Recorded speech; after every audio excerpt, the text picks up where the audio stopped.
Welcome to a new series where I'll be going into the more granular detail on individual metal tracks and discussing what I look for at the molecular level of composition. I specifically want to approach this from the point of view of the listener, with a view to expand on how I interpret what I'm hearing in a metal track, what I might project onto the artist that they never actually intended, and also maybe to understand how a composition becomes artistry through the combination of its parts. It's not a series about how the music is constructed on a technical level. Music theory will generally be light. The idea being to really focus on the intersection between what the artist is doing and how it might be processed by we, the listener, at the granular level. Of course, these are just my own readings of these tracks. There is no correct way to interpret your experience of the music. This is simply my opinion that also happens to be right. And in a further effort to butcher pronunciation, today we're starting with one of my favourite black metal tracks of all time, Gorgoroth's Måneskyggens Slave, from their debut album Pentagram, released in 1994.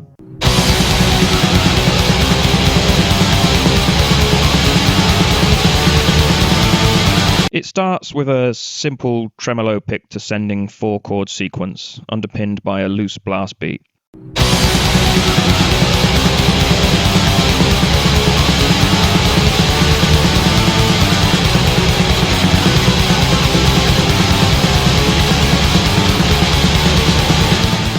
Although the technique is now considered typical of second-wave black metal and has come to dominate the genre more broadly, there was no typical application of this technique at the time, with their contemporaries in Burzum, Darkthrone, Emperor Mayhem and Immortal all arriving at wildly different destinations despite deploying similar techniques. So, as generic as this intro sounds to the modern ear, for the time it was still in its developmental phase. Here striking the listener as urgent, but garnering tension through the ascending yet predictable chord pattern, but also powerful, assertive, and dominant due to the fact that it is largely amelodic.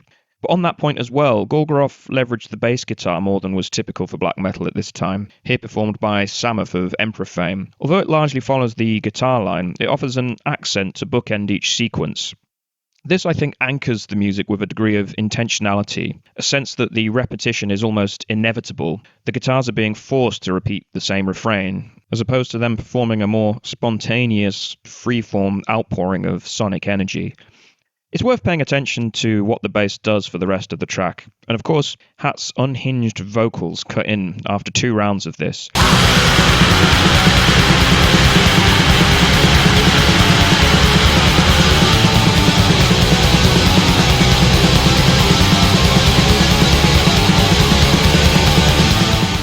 This is a way to heighten the tension and therefore the stakes, without the need to shift anything on a musical level. They get more mileage from this single, simple idea. After a few rounds of this, the drums drop the tempo and the guitars open out with a sparser chord progression.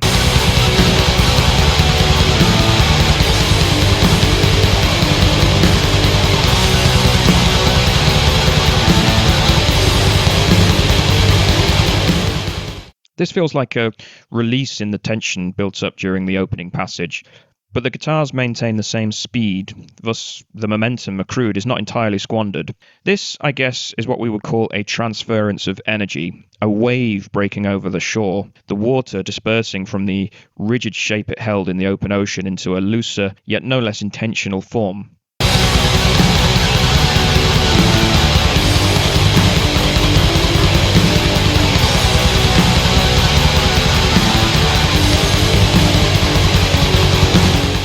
Again, although the guitars constitute the body of this riff, it's the bass that sharpens it off at the crest of each cycle, and after 4 cycles of this, all instruments hold on a single note. The snare cuts out, leaving nothing but cymbals and bass drum, and a cacophonous drum fill signals the conclusion of the opening remarks, introducing a short intermezzo. This section is somewhat anomalous in the piece, echoing something like the intro to Mayhem's Freezing Moon.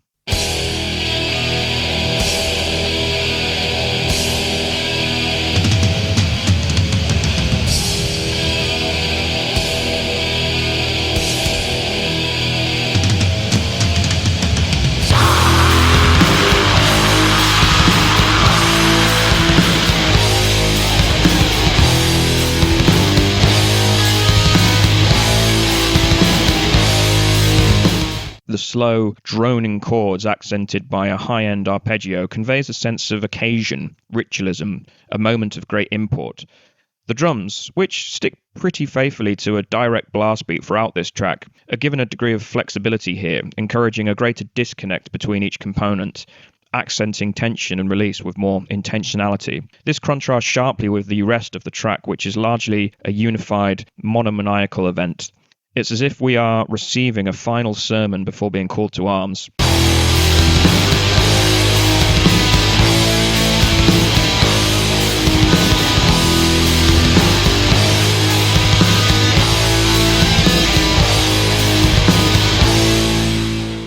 The passage concludes, the guitar's cut out, and a simple count-in on the hi-hat signals the first salvo of what I'll call the main theme.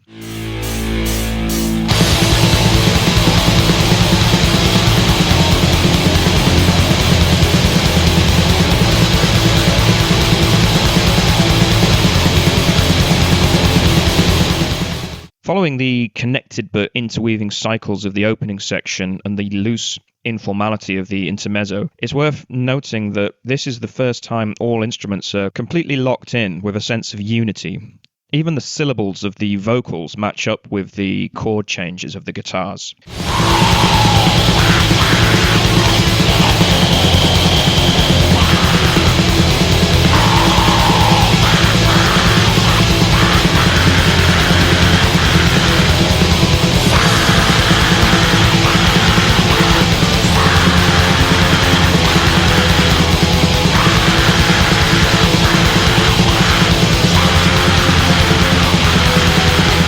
It's tempting to view this as the final release of energy.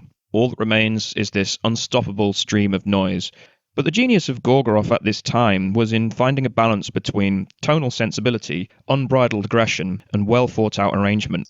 A piece that at first appears impatient to find its most extreme iteration is actually a work of gradualism, a slow reveal defined through a series of simple variations, each one building on the last. It's here that Gorgoroth hold back once again, as the rhythm section cuts out and the guitar is left to articulate a variation on the main theme in solitude.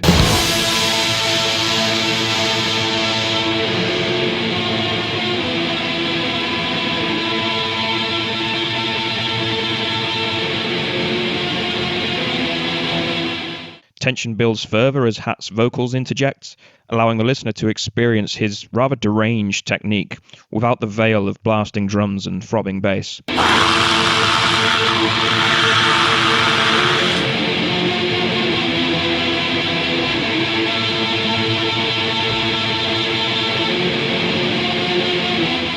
Another release of energy follows. This time we are given no preparation, as the rhythm section and vocals let loose with only a barely audible drumstick count-in, giving us time to prepare.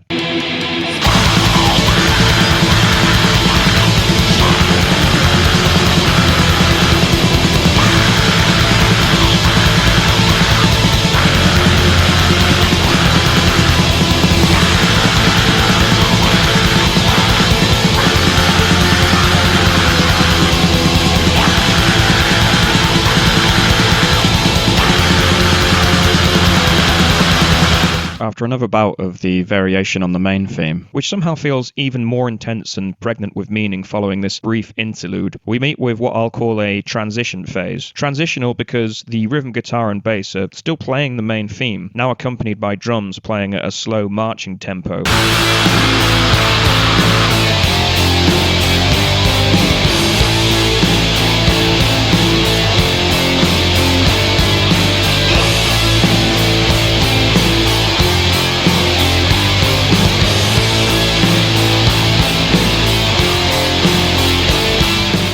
Whilst the lead guitar introduces developmental material, what I'll call the finale theme, a simple ascending-descending pattern that could be proto-neoclassical if played slightly faster and in a different context. After a couple of repetitions of this, the drums, no longer capable of holding back the tide, succumb to the weight of inevitability, falling back into extended tom fills delivered in an uncharacteristically loose rhythm.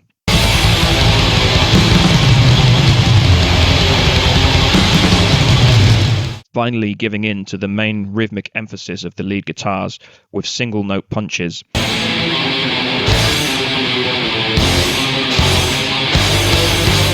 It's as if the guitar theme is exerting an overwhelming pressure over the rhythm, the spirit over the flesh, commanding it to submit to its will. Here we get what finally appears to be the ultimate release of energy, with the rhythm playing a theme topographically similar to the main theme, and the lead guitar running with what it developed in the slower section, here amped up to a tremolo stream of unadulterated melodic noise.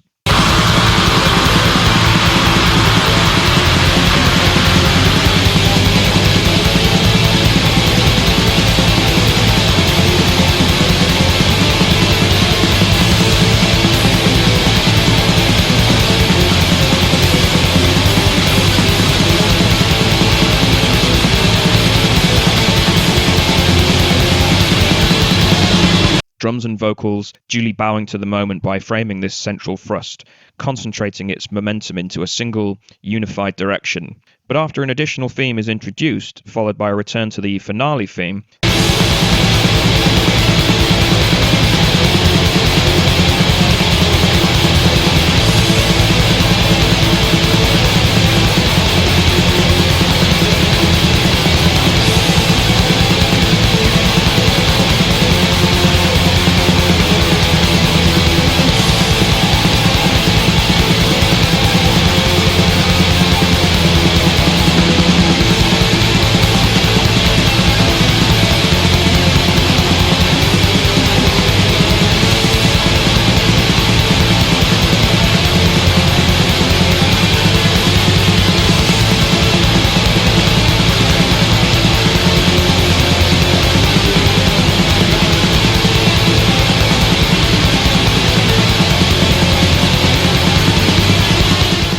it's apparent that Gorgoroth still haven't made their final statement. The drums and bass again cut out, leaving just the rhythm guitar, accented by staccato punches from the drums and additional guitar.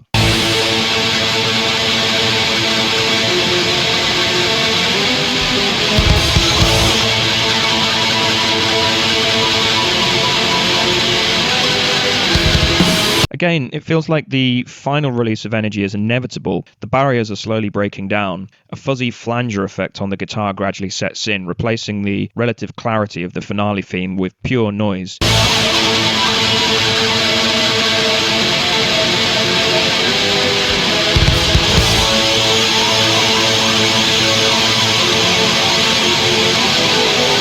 Evoking a haze of decaying rationality, a final capitulation to barbaric intoxication. And then the barrier at last does break, and nothing but the rhythm guitar, drums, and the flanger effect remain.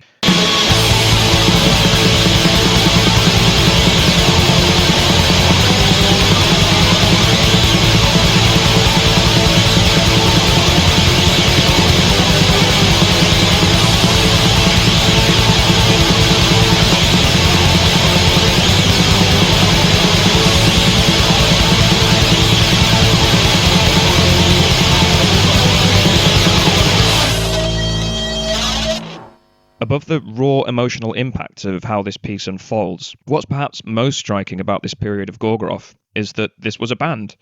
Yes, musicians rotated around main guitarist Infernus a lot, but this music feels very much the product of a group of musicians playing off one another, feeding off each other's energy, driving themselves to a euphoric frenzy as they discover the power they can wield through their instruments. Contrast this with the refined orchestration of Emperor,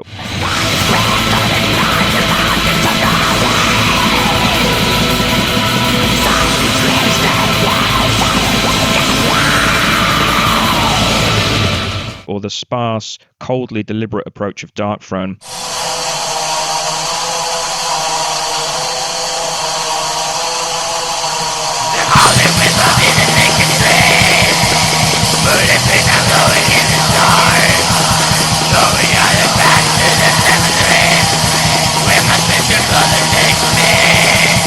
And of course the solitary ambient wanderings of Burzum.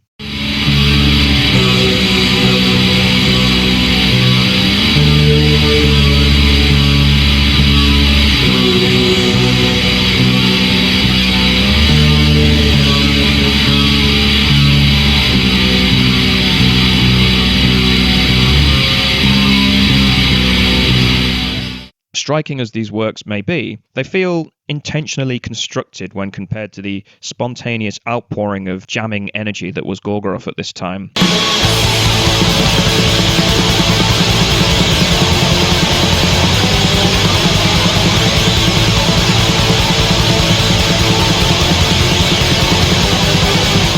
For all the ways Gorgoroth were typical of Norwegian black metal in 1994, they, more than any of their peers, I think, gave the impression of taking advantage of the creativity that comes from thrashing out each track together, driving each other to greater extremes.